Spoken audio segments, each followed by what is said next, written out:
அனைவருக்கும் வணக்கம். கடந்த 2019ஆம் ஆண்டு நடைபெற்ற நாடாளுமன்ற தேர்தல் தொடங்கி அதைத் தொடர்ந்து தமிழ்நாட்டு அரசியல் களத்தில் நடைபெற்ற அத்தனை தேர்தல்களிலும் ஒரு பிரதானமான பரப்புரை முழக்கம் முன்வைக்கப்பட்டது. அது என்னவென்றால், பிஜேபி வந்துடக்கூடாது, பிஜேபி ஒரு பாசிச கட்சி, பிஜேபியை வீழ்த்த வேண்டும், பிஜேபி தான் நம்முடைய பொது எதிரியான பிஜேபியை வீழ்த்துவதற்கு நாம் எல்லோரும் ஓரணியில் நிற்க வேண்டும், நின்று பிஜேபியை வீழ்த்த வேண்டும் என்கிற பரப்புரைகள் தமிழ்நாடு முழுக்க முன்வைக்கப்பட்டது. கடந்த 5 ஆண்டு காலமாக முன்வைக்கப்பட்டது. தமிழ்நாட்டில் நடக்கக்கூடிய எல்லா தேர்தல்களிலும் தமிழ்நாட்டு மக்களுக்கு என்று ஒரு பொது எதிரி இருக்க வேண்டும் என்றால், இந்த விக்கிரவாண்டி சட்டமன்ற தொகுதிக்கான இடைத்தேர்தலிலும் ஒரு பொது எதிரி இருக்க வேண்டும் இல்லையா? இருக்க வேண்டும். யார் அந்த பொது எதிரி? நம்முடைய வழக்கமான பொது எதிரியான பாஜக இப்போ இல்லை. அப்படி என்றால் யார் பொது எதிரியாக இருக்க வேண்டும்? இந்த பாஜகவை தமிழ்நாட்டில் முதல் முறையாக யார் அழைத்து வந்து தமிழ்நாட்டில் பாஜகவிற்கு முகவரி அடையாளத்தை கொடுத்தானோ அவன் தானே பொது எதிரியாக இருக்க வேண்டும். அவன் தானே. யார் அவன்? திராவிட முன்னேற்ற கழகம். திமுக தான் இந்த விக்கிரவாண்டி சட்டமன்ற தொகுதிக்கான இடைத்தேர்தலில் தமிழ்நாட்டிற்கும் தமிழ் மக்களுக்கும் தமிழர்களுக்குமான பொது எதிரி திராவிட முன்னேற்ற கழகம் தான். அதிலும் நாம் தமிழர் கட்சிக்கு திமுக மட்டும்தான் எதிரி. ஒரே எதிரி தான் எங்களுக்கு, வேற யாரும் எதிரி கிடையாது. சரி, திமுக உங்களுடைய பொது எதிரி என்றால் திமுக கூட்டணியில் இருக்கக்கூடிய விடுதலை சிறுத்தைகள் உங்களுடைய எதிரியா? இல்லையே. விடுதலை சிறுத்தைகள் எங்களுடைய எதிரிகள் அல்ல. ஒருபோதும் விடுதலை சிறுத்தைகள் எங்களுடைய எதிரிகள் அல்ல. நான் ஒரு சம்பவத்தை குறிப்பிட்டு பேச வேண்டும் என்று நினைக்கிறேன். ஒரு 2 ஆண்டு காலம் இருக்கும். கன்னியாகுமரி மாவட்டத்தில் சாலைகள் போடுகிறார்கள். சாலை தரமற்ற முறையில் சாலை போடுறாங்க. இந்த மாவட்டத்தினுடைய திமுகவுடைய கிழக்கு மாவட்ட பொருளாளர் கேட்சன் என்பவர் அவருடைய தலைமையில் சாலை போடுறாங்க. அப்ப சாலை தரமற்ற முறையில் போடுவதை கண்டித்து நாம் தமிழர் கட்சியுடைய நிர்வாகிகள் அந்த இடத்துல சாலை போடக்கூடிய பகுதியில் போய் அதிகாரிகளிடத்தில் முறையிடுறாங்க. ஜனநாயக முறையில் முறையிடுறோம். ஐயா, சாலை முறையை தரம் இல்லாம போடுறீங்க, முறையா போடுங்க ஐயா என்று. அதற்கு உடனடியாக அந்த திமுக கிழக்கு மாவட்ட பொருளாளர் குண்டர்களை அழைத்து நாம் தமிழர் கட்சியுடைய நிர்வாகிகள் மீது கடுமையான தாக்குதல் நடத்துகிறார்கள். தமிழ்நாடு முழுக்க இருக்கக்கூடிய ஜனநாயக சக்திகள் எல்லோரும் அதை கண்டித்தார்கள். திடீர்னு பார்த்தா அடுத்த நாள் கன்னியாகுமரி மாவட்டத்தினுடைய முக்கியமான சாலைகளில் பகுதிகளில் சுவரொட்டி ஒட்டப்படுகிறது. நாம் தமிழர் கட்சி ஒப்பந்ததாரர்களிடம் பணம் கேட்டு மிரட்டி சாலை போடுவதற்கு தடையாக இருக்கிறார்கள், நாங்கள் இதை வன்மையாக கண்டிக்கிறோம் என்று. ஒட்டியது யார் என்று பார்த்தால் கீழே விடுதலை சிறுத்தைகள் கட்சி என்று இருக்கிறது.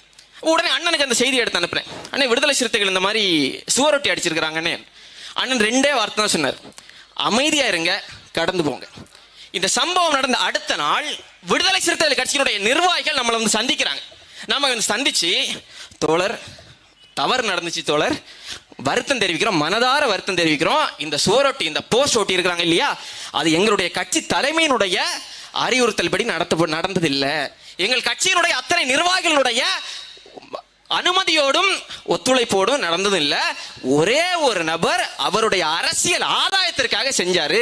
உங்க தலைவர் மீது எங்களுக்கு அளவு கடந்த மதிப்பு மரியாதை உண்டு, எங்கள் தலைவருக்கும் உங்கள் தலைவர் மீது அளவு கடந்த மரியாதை உண்டு, அதை உங்க கட்சி தலைமையில சொல்லுங்கன்னு நான் அண்ணன்ட்ட சொன்னேன். அண்ணே, அவங்க வந்தாங்க, விசிகா நிர்வாகிகள் வந்தாங்க, இந்த மாதிரி சொன்னாங்க அண்ணன். அண்ணன் சொன்னாரு, அதான் அமைதியா இருக்க சொன்னேன். தம்பி, அவங்க நம்ம எதிரிகள் இல்லை, அவர்களுக்கு நம்ம எதிர்வினை ஆற்ற வேண்டிய அவசியமும் இல்லை. இது அண்ணன் சொன்னது. அன்றும் சரி, இன்றும் சரி, என்றும் சரி, விசிகா எங்களுடைய எதிரிகள் அல்ல. அவர்கள் எங்களுடைய நேச சக்திகள். விசிகா மட்டுமா? இல்லை, திமுக கூட்டணியில் இருக்கிறார்கள் என்கிற காரணத்திற்காக விசிகா எங்களுக்கு எப்படி எதிரிகள் இல்லையோ அதே போன்றுதான் பாஜக கூட்டணியில் இருக்கிறார்கள் என்கிற காரணத்திற்காக பாமகவும் எங்களுக்கு எதிரிகள் அல்ல. எங்களுடைய நேச சக்திகள் தான். பாஜகவும் பாமகவும் எங்களுக்கு எதிரிகள் அல்ல. இன்னும் சொல்ல போனால் பாமகவும் விசிகாவும் எங்களுக்கு எதிரிகள் அல்ல. இன்னும் சொல்ல போனால் பாமகவுக்கு விசிகாவும் எதிரிகள் அல்ல, விசிகாவுக்கு பாமகவும் எதிரிகளாக இருக்கக்கூடாது. 2 பேருக்குமே பொது எதிரியாக திமுக இருக்க வேண்டும் என்பதுதான் எங்களுடைய நிலைப்பாடு. அதான் எங்களுடைய நிலைப்பாடு. இப்ப சொல்லுவான், விசிகா சாதி கட்சி, பாமக சாதி கட்சி. சொல்றது யாரு? திமுக. ஆனா திமுக சமூக நீதி கட்சியா?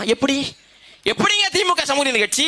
கருணாநிதி ஒரு சாதி, ஸ்டாலின் அதே சாதி, உதயநிதி ஸ்டாலின் அதே சாதி. 50 வருஷமா ஒரு கட்சிக்கு ஒரே சாதியை சார்ந்த 3 பேர் தலைவராக இருக்கிறார்கள். அந்த கட்சி சமூக நீதி கட்சியாம். ஐயா ராமதாஸ் அவர்கள் ரொம்ப வருத்தத்தோடு சமீபத்தில் ஒரு செய்தியை பதிவு செய்திருந்தார். 10,000 பேர் இருக்கிற கூட்டம் தமிழ்நாட்டை ஆளுகிறது என்று. ஐயா, 10,000 பேர் இல்லையா, தமிழர்கள் நாம் ஒன்றாக ஒற்றுமையாக இல்லை என்றால் 10 பேர் இருக்கக்கூடிய கூட்டம் கூட தமிழ்நாட்டையும் தமிழர்களையும் ஆழ்வார்கள். இதை புரிந்து கொண்டு நாம் ஒன்றாக என்றைக்கு நிற்கிறோமோ அன்றைக்கு தான் இந்த மண்ணினுடைய விடுதலை சாத்தியப்படும். அதற்கு முதலில் பொது எதிரியான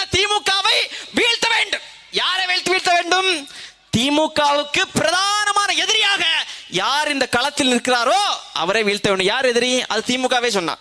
2021 ஆண்டு நடைபெற்ற சட்டமன்ற தேர்தலில் திமுகவுக்கு வேலை பார்த்த Prashant Kishor Times of India என்கிற ஊடகத்திற்கு ஒரு செய்தியை சொன்னார். நேர்காணல் கொடுக்கிற போது என்ன சொன்னார்? அடுத்த 5 ஆண்டு காலத்திற்கு தமிழ்நாட்டினுடைய எதிர்க்கட்சியினுடைய குரலாக சீமானின் குரல் இருக்கும். சொன்னது நாங்கள் அல்ல, சொன்னது திமுகவுக்காக வேலை செய்து திமுகவை வெல்ல வைத்த பிரசாந்த் கிஷோர் சொன்னார். பிரசாந்த் கிஷோர் மீது எங்களுக்கு 1000 முரண்பாடுகள் உண்டு, விமர்சனங்கள் உண்டு, அது வேறு. ஆனால் பிரசாந்த் கிஷோர் ஒரு தீர்க்கதரிசி. அன்று சொன்னது இன்று வரைக்கும் தமிழ்நாட்டில் நடந்து கொண்டிருக்கிறது. ஒரே ஒரு செய்தி தான் சொல்றேன். வழக்கமா நீங்க திமுகவை வீழ்த்துறதுக்கு யாருக்கு வாக்கு செலுத்துவீங்க?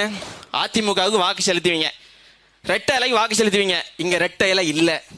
2வது இடத்துல இருக்கக்கூடிய 2வது வரிசையில் இருக்கக்கூடிய ரெட்டை இலை இல்ல. அதுக்கு பதிலா 2வது வரிசையில மைக் சின்னம் இருக்கு. திமுகவை வீழ்த்த வேண்டும் என்று நினைத்தீர்கள் என்றால் ரெட்டை இலைக்கு வாக்கு செலுத்த வேண்டும் என்று நினைத்தவர்கள் மைக்குக்கு ஓட்ட போடுங்க. பானையும் இல்லை, இந்த முறை மைக்கு தான் இருக்கு. மைக்கு தான் இருக்கு. அதுபோன்று முரசும் இல்லை, மைக்கு தான் இருக்கு. எல்லோருக்கும் பொது எதிரி. எங்க அண்ணன் விஜய் அவர்களுடைய ரசிகர்கள், அவர்களுக்கும் சொல்லுகிறோம், அண்ணன் விஜய் அவர்கள் கட்சி ஆரம்பித்ததும் யாருமே விமர்சிக்கல, எதிர்க்கல. ஒரே ஒரு கட்சி மட்டும்தான் எதிர்த்தது. இன்றைக்கு வரைக்கும் சமூக வலைதளங்களில் குதறிக்கொண்டிருக்கிறது திமுகவினுடைய ஹைனா கூட்டம். பழி தீர்க்கணும்னா ஒரே வழி இருக்கு.